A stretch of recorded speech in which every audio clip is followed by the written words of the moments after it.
ಅಭಿನವ ಭಾರತ ಮಹಾಭಾರತವನ್ನು ಮುಂದುವರಿಸ್ತಾ ಇದ್ದೇನೆ. ಕೀಚಕನ ವಧೆ ಆ ಸಂದರ್ಭ ಇದು. ಇದನ್ನು ಎಳೆಯಾಗಿ ವ್ಯಾಸಭಾರತದಲ್ಲಿ ಬಿಡಿಸಿದ್ದಾರೆ.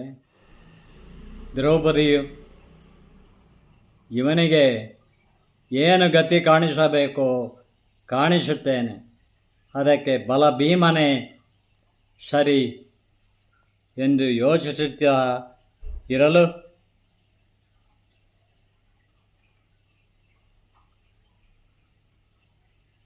ಇತ್ತ ಬೃಹನ್ನಳೆ ವೇಷದ ಅರ್ಜುನನಿಗೆ ಕೀಚಕನಿಂದ ದ್ರೌಪದಿಗ ಆದ ಅಪಚಾರ ತಿಳಿಯದೇ ಇದ್ದೀತೆ. ಅಂದು ಸಂಗೀತ ನೃತ್ಯ ಶಾಲೆಯಲ್ಲಿ ಅವನು ವಿರಾಟನ ರಾಜಕುಮಾರಿ ಉತ್ತರೆಗೆ ಸಖಿಯರಿಗೆ ಭರತನಾಟ್ಯವನ್ನು ಹೇಳಿಕೊಟ್ಟು ಅವರು ಅಭ್ಯಾಸ ಮಾಡುವುದನ್ನು ನೋಡಿ ತಪ್ಪುಗಳ ತಿದ್ದಿ ಹೇಳುವ ಉತ್ಸಾಹವಿಲ್ಲದೆ ತಿನ್ನ ಮನಸ್ಕನಾಗಿ ಕುಳಿತಿದ್ದಾನೆ. ನೀವು ಅಲ್ಲಿಗೆ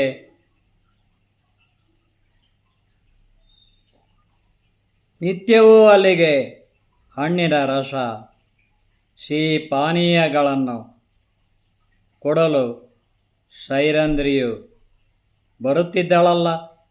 ಅಂದು ವಿರಾಟನ ಸಭೆಯಲ್ಲಿ ತನಗಾದ ಅಪಮಾನದ ದುಗುಡ ಹೊತ್ತು ಬಂದಿದ್ದಾಳೆ. ಅದೇ ಸಮಯದಲ್ಲಿ ಬೃಹನ್ನಳೆ ಅರ್ಜುನನು ವಿರಾಟನ ಮಗ ಉತ್ತರ ಕುಮಾರನ ರಾಜಕುಮಾರಿ ಉತ್ತರೆ ಮತ್ತಿತರ ಕುಮಾರಿಯರ ನಡುವೆ ಕುಳಿತಿರಲು ಉತ್ತರ ಕುಮಾರನೋ ತಾನು ಸಕಲ ಕಲಾವಲ್ಲಭನು,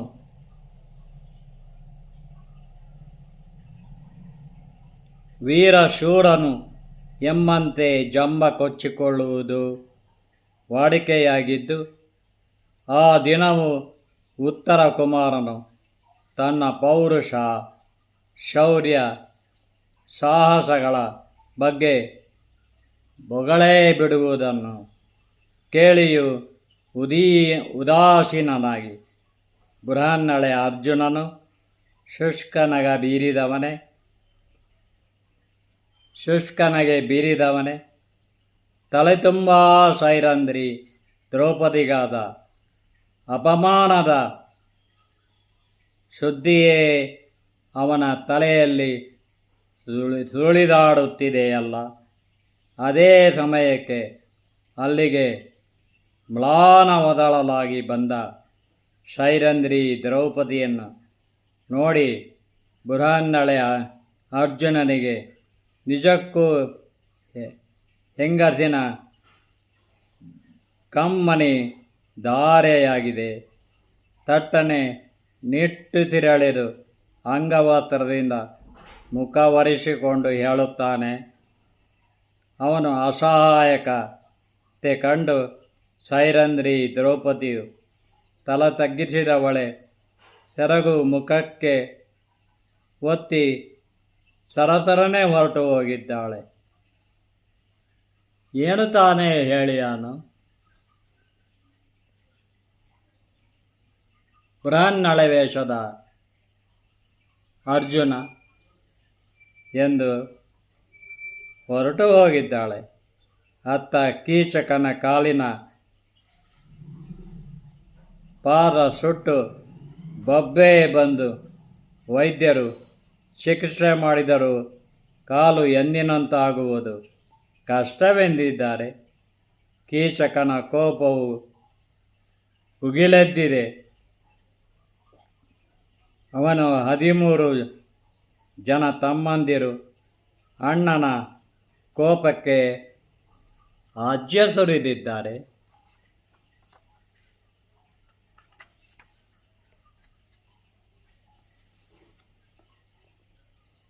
ಆ ಸಾಯುವೆನೊಂದಿ ಅದೆಷ್ಟು ಸೊಕ್ಕು ಅವಳಿಗೆ. ಅವಳ ಕೊಬ್ಬಿದ ಮೈ ಕಬ್ಬಿಣವೇನು. ಅವಳನ್ನು ನಾವು ಸುಮ್ಮನೆ ಬಿಡಬಾರದು ಎನ್ನುತ್ತಿದ್ದಂತೆಯೇ ಕೀಚಕನು, ನಾನು ಅವಳ ಸೊಂಟ ಮುರಿಯುವಂತೆ ಮಾಡದಿದ್ದರೆ ನಾನು ಕೀಚಕನೇ ಅಲ್ಲ ಎಂದು ಕಟಕಟನೆ ಹಲ್ಲು ಮಸಿದಿದ್ದಾನೆ. ಅಷ್ಟರಲ್ಲಿ ಅವನು ಮಾತು ಕೇಳಿದ ಸುದೇಶ್ನೆಯು ಛೀ, ನಾಚಿಕೆ ಹೇಚಿಕೆ ಇಲ್ಲದ ಅವಳ ತಂಟೆಗೆ ಹೋಗಬೇಡ ಅಂದರೆ ನೀನು ಕೇಳಲಿಲ್ಲ. ಸೈರೇಂದ್ರಿ ಗಂಡ ಒಲಲನೂ ಮಹಾಬಲಶಾಲಿ. ಇನ್ನಾದರೂ ಅವಳ ತಂಟೆಗೆ ಹೋಗದೆ ತುಮ್ಮನಿರೋ ಎಂದು ಸುದೇಶ್ನೆ ಮತ್ತೆ ಎಚ್ಚರಿಸದೇ ಇರಲಿಲ್ಲ. ಒಲಲ ಒಲಲ, ನನ್ನ ಮುಂದೆ ಅವನೇನೂ ಅಲ್ಲ. ನಾನು ಕೀಚಕ, ವಿರಾಟ ರಾಜ್ಯದ ಮಹಾಶೂರ ಸೇನಾನಿಯು. ಆ ಒಲನನನ್ನು ಸದೆಬಡಿದು ಸೆರೆಮನೆಗೆ ತಳ್ಳುತ್ತೇನೆ. ಆ ಸೈರಂದ್ರಿಯ ಮೈ ಕೊಬ್ಬು ಇಳಿಸದೆ ಬಿಡೋನಲ್ಲ ಎಂದಿದ್ದಾನೆ. ಬೇಡ ಕೀಚಕ, ನನ್ನ ಮಾತು ಕೇಳು. ಅವಳ ಸಹವಾಸಕ್ಕೆ ಹೋಗಬೇಡ. ನಿನ್ನ ಸಾವನ್ನು ನೀನೇ ತಂದ್ಕೊಳ್ತೀಯೋ ಮತ್ತೆ ಎಚ್ಚರಿಸಿದ್ದಾಳೆ ಸುದೇಶ್ನೆ. ಅಕ್ಕ, ನನಗೇನೂ ಆಗಲ್ಲ. ಯಕಶ್ಚಿತ್ ದಾಸಿಯವಳು. ಸೈರಂದ್ರಿ ನೋಡುತ್ತಿರು. ದಾಸಿಯವಳು ಸೈರಂದ್ರಿ ನೋಡುತ್ತಿರು. ಅವಳಿಗೆ ಏನು ಮಾಡಬೇಕೋ ನನಗೆ ಗೊತ್ತು. ಕೀಚಕನೆಂದಿದ್ದಾನೆ ದುಮ್ಮುಗುಡುತ್ತಾ. ನಿನಗೇನು ಕಾದಿದೆಯೋ ಏನೋ, ಹೋಗು ಎಂದು ಸಿಡುಕಿದ್ದಾಳೆ ಸುದೇಶ್ನೆ. ಕೀಚಕನು ಅತ್ತ ಹೋದ ಮೇಲೆ ಅವಳು ಸೈರೇಂದ್ರಿಯನ್ನು ಹತ್ತಿರಕ್ಕೆ ಕರೆದು ಹೇಳುತ್ತಾಳೆ, ನೋಡಿದೆಯಾ ಸೈರೇಂದ್ರಿ, ನೀನಿನ್ನೂ ಇಲ್ಲಿರೋದು ಕ್ಷೇಮವಲ್ಲ. ಕೀಚಕನು ನಿನ್ನನ್ನು ಬಲಾತ್ಕರಿಸದೆ ಬಿಡೋನಲ್ಲ.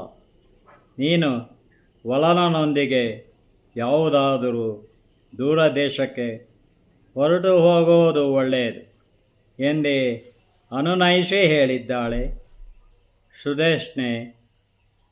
ಸೈರೇಂದ್ರಿ ದ್ರೌಪದಿ ಹೇಳುತ್ತಾಳೆ, ಮಹಾರಾಣೆ, ನಮಗೆ ಇನ್ನೂ ಕೆಲವು ದಿನಗಳಷ್ಟೇ ಇಲ್ಲಿರಲು ಬಿಡಿ.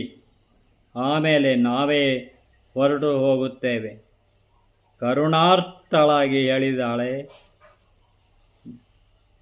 ಸೈರಂದ್ರಿ ದ್ರೌಪದಿ. ಸೈರೇಂದ್ರಿ, ನೀನು ಅದೇಗೆ ಕೀಚಕನ ಕಣ್ತಪ್ಪಿಸಿ ಇಲ್ಲಿರುತ್ತೀಯೋ? ನಾ ಬೇರೆ ಕಾಣೆ, ಇದರ ಮೇಲೆ ನಿನ್ನಿಷ್ಟ ಅಂದಿದ್ದಾಳೆ ಅಸಹನೆಯಿಂದಲೇ ರಾಣಿ ಸುದೇಶ್ನೆ. ದ್ರೌಪದಿ ಅಂದು ರಾತ್ರಿ ಪಾಕಶಾಲೆಯಲ್ಲಿ ಭೀಮನನ್ನು ನೋಡಲು ಹೋದಾಗ ದ್ರೌಪದಿಯ ದಯನೀಯ ಸ್ಥಿತಿಗೆ ನಿದ್ರೆ ಬಾರದೆ ಚಿಂತಾಕ್ರಾಂತನಾಗಿ ಕುಳಿತಿದ್ದ ಭೀಮನು,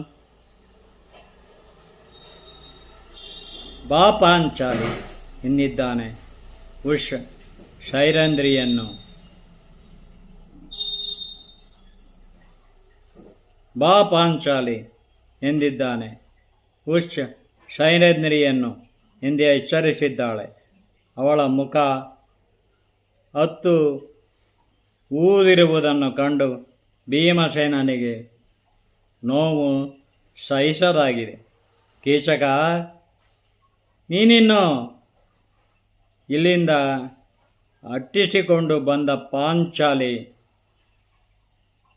ಭೀಮಸೇನ ಮಂದ್ರ ಸ್ವರದಲ್ಲಿ ಕೇಳಿದ್ದಾನೆ.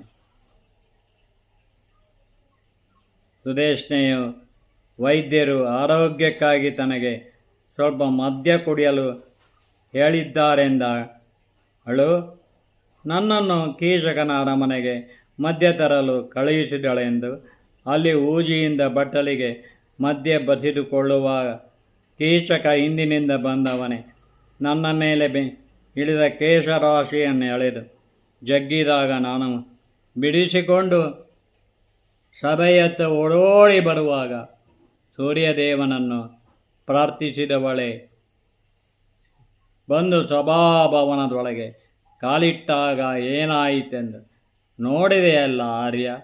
ನಾನು ಬೇಡಿಕೊಂಡು ಸೂರ್ಯದೇವನೇ ಕೀಚಕನ ಕಾಲಿಗೆ ತಕ್ಕ ಶಾಸ್ತಿ ಮಾಡಿದ್ದಾನೆ ಎಂದಳಾಕೆ.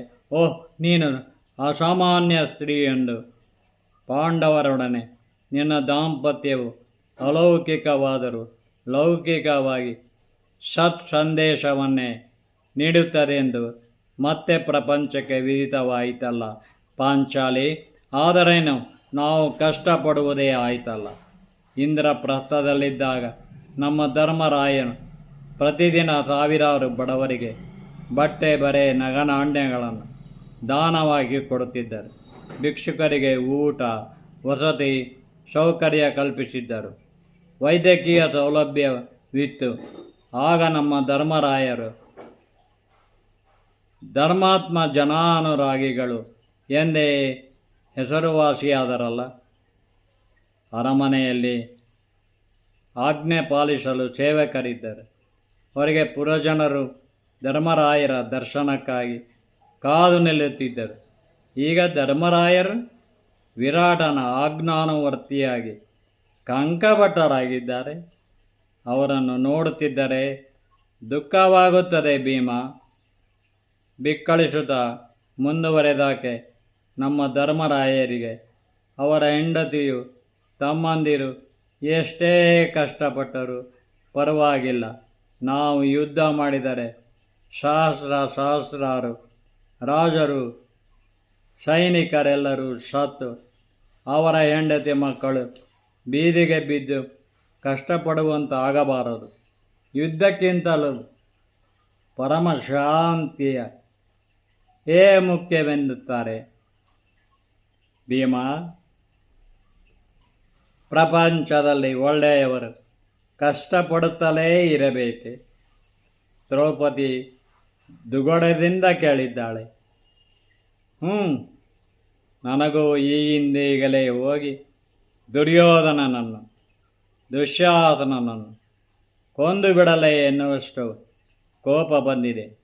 ಆದರೂ ಅಣ್ಣನಿಗೆ ವಿಧೇಯರಾಗಿರುವುದು ನಮ್ಮ ಧರ್ಮ ಕರ್ಮವಾಗಿದೆ. ನಾನು ಕೂಡ ಆಧುನಿಕ ಕನ್ನಡ ಪರಿಭಾಷೆಯಲ್ಲಿ ಅದನ್ನು ಹಾಗೆ ಹೇಳಿದ್ದೇನೆ. ಕೀಚಕ ಸುದರ್ಶನೆ ಒಬ್ಬಳೇ ಇದ್ದಾಗ, ಅಕ್ಕ ನೀನು ಹೇಗಾದರೂ ಮಾಡಿ ತೈರಂದ್ರಿಗೆ ಉಪಾಯವಾಗಿ ಹೇಳಿ ನನ್ನ ಅರಮನೆಗೆ ಕಳಿಸಿಕೊಡು ಎಂದಿದ್ದಾನೆ. ಅದರಂತೆ ಅವಳು ಮೊದಲು ಹೇಳುತ್ತಾಳೆ, ತಮ್ಮ ಪರಸ್ತ್ರೀ ವ್ಯಾಮೋಹ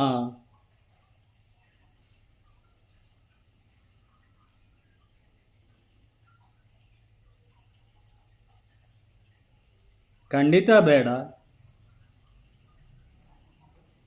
ಎಂದಿದ್ದಾನೆ.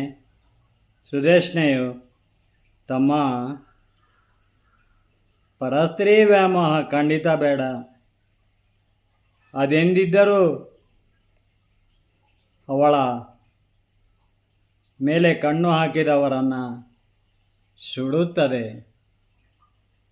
ಎಂದಿದ್ದಾಳೆ. ಅಕ್ಕ, ನನ್ನನ್ನು ಸುಡಲು ಅವಳೇನು ದ್ರೌಪದಿಯೇ ಎಂದಿದ್ದಾನೆ ಕೀಚಕ. ಅವಳ್ಯಾರು? ನಿನ್ನ ಸೇವಕಿ ತಾನೆ? ನೀನು ಹೇಳಿದಂತೆ ಕೇಳಲೇಬೇಕಷ್ಟೇ ಎಂದಿದ್ದಾನೆ. ಮಾರನೆಯ ದಿನ ಬೆಳಗ್ಗೆ ಸೂರ್ಯೋದಯವಾಗಿ ಹೊತ್ತು ನೆತ್ತಿಗೇರುವ ಸಮಯಕ್ಕೆ ಸುದೇಶ್ನೆಯು, ಶೈರಂದ್ರಿ, ನನಗೆ ಮದ್ಯವಿಲ್ಲದೆ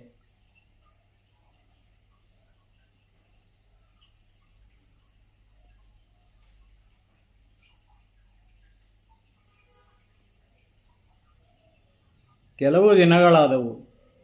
ಇತ್ತೀಚೆಗೆ ನನ್ನ ಆರೋಗ್ಯಕ್ಕೆ ಸ್ವಲ್ಪ ಮದ್ಯ ಸೇವಿಸಬೇಕೆಂದು ವೈದ್ಯರು ಹೇಳಿದ್ದಾರೆ. ನೀನು ಕೀಚಕನ ಅರಮನೆಗೆ ಹೋಗಿ ಒಂದು ಬಟ್ಟಲು ಮದ್ಯ ತೆಗೆದುಕೊಂಡು ಬಾ ಎಂದಿದ್ದಾಳೆ. ಆಗ ಅವಳ ಮಾತನ್ನು ಕೇಳಿ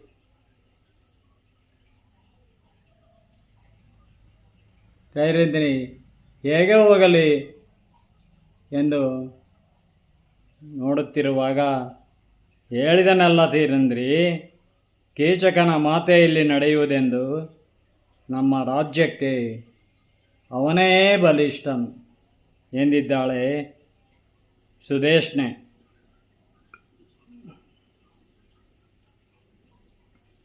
ಓಹ್, ಈ ದುಷ್ಟಬುದ್ಧಿ ಕೇಡಿಗರಿಗೆ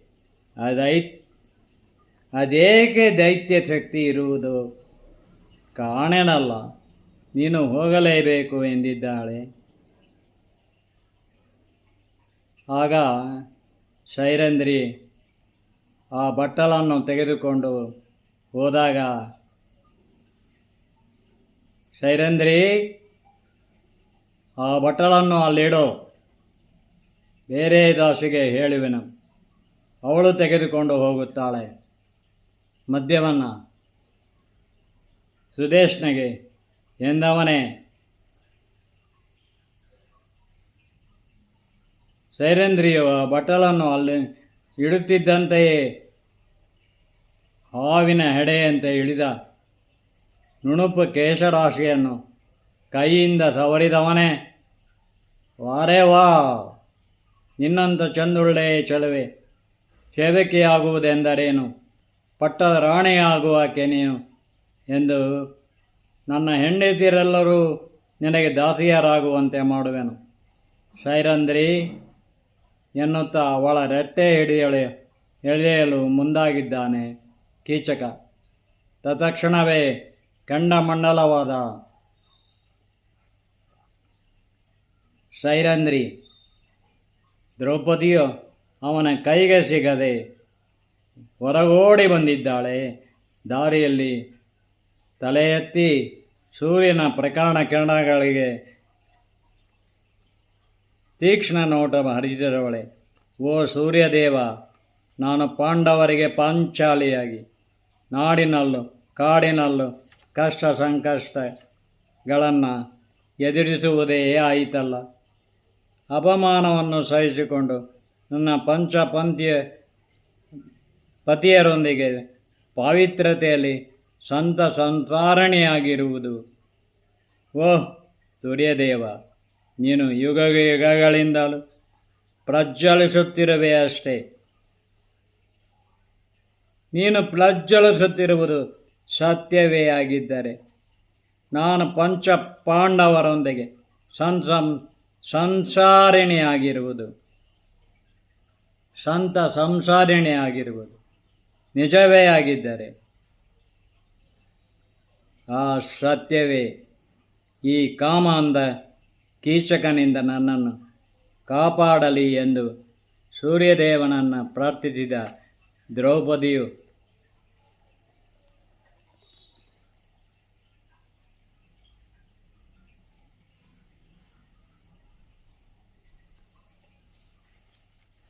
ಕೀಚಕನ ಸಭಾಭವನಕ್ಕೆ, ಅರಮನೆಯ ಭವನಕ್ಕೆ ಹೋಗಿದ್ದಾಳೆ. ಆಕೆ ಬರುತ್ತಿದ್ದಂತೆ ಓಡೋಡಿ ಬಂದಿದ್ದಾಳೆ. ಭವನದ ಹೊಸ್ತಿಲು ದಾಟಿ ಒಳಗೆ ಕಾಲಿಟ್ಟಿದ್ದಾಳೆ. ಶೈರೇಂದ್ರಿ, ಆ ಬಟ್ಟಲನ್ನು ಅಲ್ಲಿಡು, ಬೇರೆ ದಾಸರಿಗೆ ಹೇಳುವೆನು ಎಂದವನೇ ಅವಳ ಕೇಶ ರಾಶಿಗೆ ಕೈ ಹಾಕಿದ್ದಾನೆ.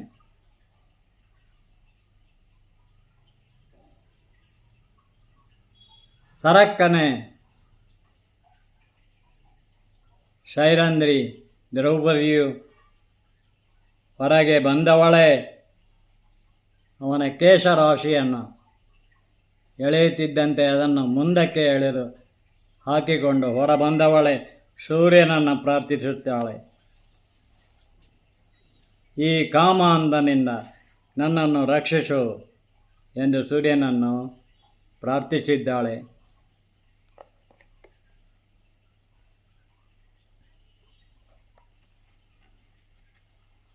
ಓಡೋಡಿ ಅಟ್ಟಿಸಿಕೊಂಡು ಬಂದ ಕೀಚಕನು ಅವಳು ವಿರಾಟನ ಸಭಾಭವನದ ಹೊಸ್ತಿಲು ದಾಟಿ ಒಳಗೆ ಕಾಲಿಡುತ್ತಿದ್ದಂತೆಯೇ ಅಷ್ಟರಲ್ಲೇ ಬೆನ್ನಟ್ಟಿ ಬಂದ. ಕೀಚಕನು ಅವಳ ತುಂಬು ನಿತಂಬಗಳ ಮೇಲೆ ಬಲಗಾಲಿನಿಂದ ಜಾಡಿಸಿ ಒದೆಯಲು ಆಗ ದ್ರೌಪದಿಯು ವಿರಾಟನ ಬಲಸಾಲಿನಲ್ಲಿ ಕಂಕಭಟ್ಟನಾಗಿ ಕುಳಿತ ಧರ್ಮರಾಜನ ಪಾದದ ಹತ್ತಿರವೇ ಹೋಗಿ ಬೀಳಬೇಕೇ, ಮಕಾಡೆ ಬೀಳಬೇಕೇ? ಆ ನೋವನ್ನು ನುಂಗಲೆತ್ನಿಸಿ ಸಾವರಿಸಿಕೊಂಡೆದ್ದು ಸೆರಗು ಸಡಿಪಡಿಸಿಕೊಂಡು ನಿಂತು ಕೇಳುತ್ತಾಳೆ, ಮಹಾರಾಜ, ನೋಡಿದಿರಾ, ಕೀಚಕನು ನನ್ನನ್ನು ಬಲಾತ್ಕರಿಸಲು ಬರುತ್ತಿದ್ದಂತೆಯೇ ನಾನು ತಪ್ಪಿಸಿಕೊಂಡು ಓಡು ಬಂದನು. ಈ ಭವನದ ಒಳಗೆ ಕಾಲಿಡುತ್ತಿದ್ದಂತೆಯೇ ಅವನು ಎಲ್ಲರೆದುರಿಗೆ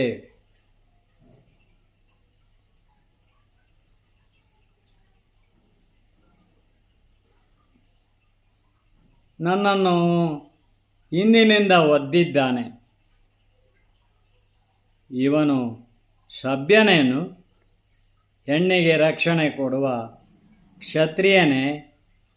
ಮಹಾರಾಜ, ಈ ದುರಹಂಕಾರಿಯಿಂದ ನನ್ನನ್ನು ಕಾಪಾಡಿ ಎಂದು ವಿರಾಟನಿಗೆ ತಲೆಬಾಗಿಸಿ ನಮಿಸಿದ್ದಾಳೆ. ಸೈರಂಧ್ರಿ ವೇಷದ ದ್ರೌಪದಿ.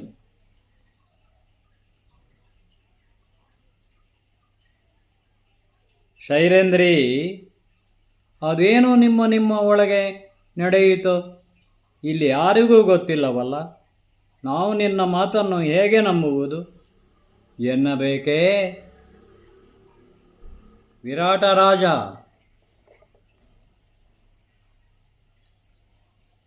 ಅದೇನು ನಿಮ್ಮ ಒಳಗೆ ನಡೆಯಿತು ಇಲ್ಲಿ ಯಾರಿಗೂ ಗೊತ್ತಿಲ್ಲವಲ್ಲ. ನಾವು ನಿನ್ನ ಮಾತು ಹೇಗೆ ನಂಬುವುದು ಎನ್ನಬೇಕೇ? ವಿರಾಟ ರಾಜ, ಇದೇನು ಮಹಾರಾಜ, ನಿಮ್ಮ ಕಣ್ಣೆದುರಿಗೆ ನಡೆದ ಕೀಚಕನ ಹೇಯ ವರ್ತನೆ ಕಾಣಲಿಲ್ಲವೇ ನಿಮಗೆ? ದೀನಳಾಗಿ ನಿಮ್ಮ ಬಳಿ ಬಂದ ಈ ಹೆಣ್ಣನ್ನೇ ಸಂಶಯ ದೃಷ್ಟಿಯಿಂದ ನೋಡುವಿರೇಕೆ? ಕೀಚಕನು ಬೆನ್ನಟ್ಟಿ ಬಂದು ನಿಮ್ಮೆದುರಿಗೆ ನನ್ನನ್ನು ಒದ್ದಿದ್ದಾನೆ. ಅವನು ನಿಮ್ಮ ಭಾವ ಮೈದುನನೆಂದೇ ಹಾಗೆನ್ನುವೀರ? ಓ ಸಭಾಸ್ ಸ್ಟಾರ ಕಂಕಭಟ್ಟರೆ, ಓ ಸಭಾಸ್ಟಾರ ಕಂಕಭಟ್ಟರೆ, ನೀವು ನ್ಯಾಯ ನೀತಿ ಅರಿತ ಧರ್ಮನಿರತರು, ನೀವೇ ಹೇಳಿ ಎಂದು ಕಂಕಭಟ್ಟರ ವೇಷದಲ್ಲಿರುವ ಯುಧಿಷ್ಠಿರನನ್ನು ಕೇಳಿದ್ದಾಳೆ ಸೈರಂಧ್ರಿ ದ್ರೌಪದಿ. ಇತ್ತ ಕೀಚಕ ಸೈರಂಧ್ರಿಗೆ ಒದ್ದಿದ್ದನಲ್ಲ.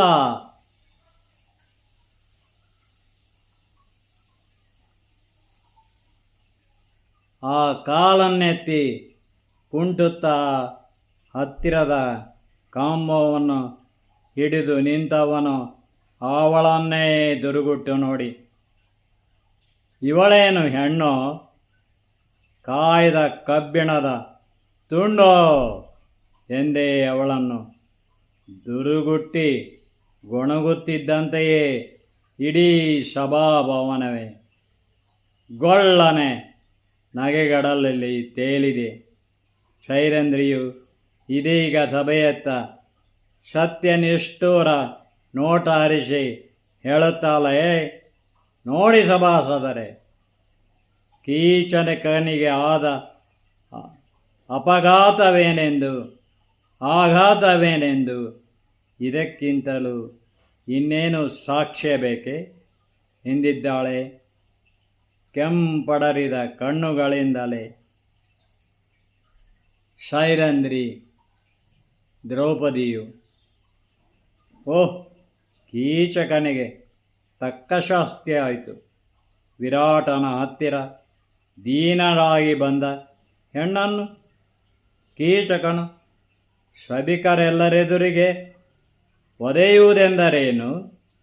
ಶೂರ ವೀರ, ಅವನ ಗೌರವ ಘನತೆಗೆ ತಕ್ಕುದೇ ಧಕ್ಕೆಯಲ್ಲವೇ ಎಂದು ಸಭಿಕರ ನಡುವೆ ವೃದ್ಧರು ಗೊಣಗದಿರಲಿಲ್ಲ. ಕಂಕಭಟ್ಟನ ವೇಷದಲ್ಲಿದ್ದ ಧರ್ಮರಾಜನು ಮಾತು ಸತ್ತವನಂತೆ ದಿಗ್ಭ್ರಾಂತನಾಗಿದ್ದಾನೆ. ವಿರಾಟನ ಮಂತ್ರಿಗಳು, ಸೈರಂಧ್ರಿ, ನೀನು ಸಾಧ್ವಿ ಶಿರೋಮಣಿ, ಸಚ್ಚಾರಿತ್ರವಂತೆ, ಸರಿ, ಸಮಾಧಾನ ತಂದುಕೋ ತಾಯೇ ಎಂದು ಉದ್ಗಾರವೆತ್ತಿದ್ದಾರೆ. ಅಷ್ಟರಲ್ಲೇ ಅಯಾಚಿತ ಸಭಾಭವನಕ್ಕೆ ಬಂದ ಒಲಲ ವೇಷದ ಭೀಮಸೇನನಿಗೆ ಕೀಚಕನನ್ನು ಅಲ್ಲೇ ಕೊಂದು ಬಿಡುವ ಸಿಟ್ಟು ಬಂದರೂ ತಡೆದುಕೊಂಡು ದ್ರೌಪದಿಗೆ ಕಣ್ಣಲ್ಲೇ ಸಾಂತ್ವನಗೈದಿದ್ದಾನೆ. ವಿರಾಟನ ಪಕ್ಕದಲ್ಲಿದ್ದ ಕಂಕಭಟ್ಟನ ವೇಷದ ಧರ್ಮರಾಜನು, ಸೈರಂಧ್ರಿ, ಸಾತ್ವಿಕರು ಮಾನಾಪಮಾನ ಸಹಿಸಿ ಧರ್ಮಕ್ಕೆ ತಲೆಬಾಗುತ್ತಾರೆ. ನಿನಗೆ ಈಗ ವಿಶ್ರಾಂತಿ ಬೇಕು. ಸುದೇಶ್ನೆಯ ಅಂತಃಪುರಕ್ಕೆ ಹೋಗು ಎಂದವನು ಅಲ್ಲಿದ್ದ ದಾಸಿಗೆ ಕರೆದುಕೊಂಡು ಹೋಗಲು ಸೂಚಿಸಿದ್ದಾನೆ. ಸೈರಂಧ್ರಿಯು ನಿಡಿಸುವುದು ಸುದೇಶ್ನೆಯ ಬಳಿಗೆ ಬಂದವಳು, ಮಹಾರಾಣಿ,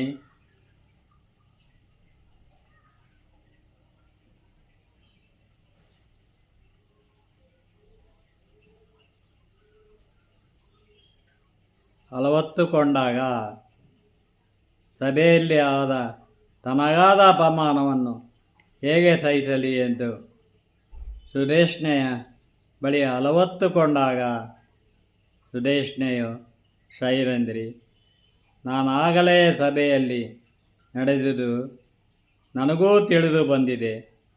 ಕೀಚಕ ಮಾಡಿದ ಪಾಪ ಕರ್ಮವೇ ಅವನನ್ನು ಕೊಲ್ಲುತ್ತದೆ. ನೀನಿನ್ನೂ ಎಚ್ಚರಿಕೆಯಿಂದ ಇರಬೇಕೇ, ತಿಳಿಯಿತೆ? ಅವನ ನಿನ್ನನ್ನು ಬಲಾತ್ಕರಿಸಿ ತೇಡು ತೀರಿಸಿಕೊಳ್ಳದೆ ಇರಲಾರ ಎಂದಿದ್ದಾಳೆ. ಮಹಾರಾಣಿ ಸುದೇಶ್ನೆಯು ಕಣ್ಣೆರೆಸುವ ಮಾತಾಡಿ ನನ್ನ ಬಾಯಿ ಮುಚ್ಚಿಸುತ್ತಿದ್ದಾಳೆ.